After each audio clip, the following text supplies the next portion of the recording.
Hello बच्चों, आइए इस प्रश्न को सॉल्व करते हैं जो हमसे ये बोल रहा है कि BaH2PO2 में पी की ऑक्सीकरण संख्या क्या होगी। तो देखो, क्वेश्चंस को सबसे पहले बच्चों आपको एनालाइज करना ना चाहिए, वो चीज़ आप सीख लो, अदरवाइज आपसे क्वेश्चन नहीं होगा। जैसे यहाँ पे हम लोग करेंगे तो ये आपके पास देखो बेरियम है ना, और ये आपके पास देखो एक्चुअल में आप याद करो हमारा फॉर्मूला कैसे बनता है। जैसे ये आपके पास बेरियम रहा होता है, ये आपके पास H2PO2 रहता है, इसकी वैलेंसी एक होती है, इसकी वैलेंसी दो होती है, तभी तो ऐसे क्रॉस मल्टीप्लाई करके आपके पास फॉर्मूला ऐसे बना होता है Ba और H2PO2 बनता है ना, बचपन में आप पढ़ते हो।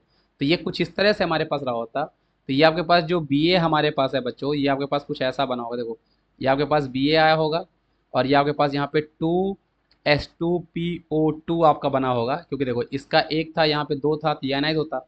अब ये जो था इसके चार्ज में जाता, ये दो प्लस होता, इसका एक इसके चार्ज में आता तो -1 होता। तो आयनाइज करना आपके लिए बच्चों बहुत जरूरी है, तभी आप क्वेश्चंस को अच्छे से सॉल्व कर पाओगे, अदरवाइज आप सही तरह से अटेम्प्ट नहीं कर पाओगे। हमने एनालाइज कर लिया तो पहला 70-80% काम तो मेरा वहीं पे डन हो गया। अब आप बस बेसिक फॉर्मूला लगा के इसको सॉल्व कर लो। तो जब मैं बेसिक फॉर्मूला लगाऊंगा, ध्यान से देखो, हाइड्रोजन आपके पास नॉन मेटल के साथ बॉन्ड बना रहा है, तो ये आपके पास 1 × 2 हो जाएगा, प्लस चार्ज आएगा। फॉस्फोरस आपको निकालना तो आपके पास x हो जाएगा। ऑक्सीजन आपके पास -2 × 2 आपके पास हो जाएगा, और ओवरऑल चार्ज मेरे पास -1 आ गया। तो यहाँ से दो दूना चार, दो करोगे तो x इक्वल टू मेरे पास कितना आएगा, -1 तो था ही, और ये आपके पास +2 आपके पास यहाँ पे आता, तो +1 मेरे पास चार्ज निकल के आता। तो फॉस्फोरस का मेरे पास यहाँ पे बच्चों जो चार्ज है वो आपके पास कितना हो जाएगा, +1 आपके पास हो जाएगा। आपके पास ये सही जवाब है। आया समझ में? बिल्कुल आया होगा। Thank you.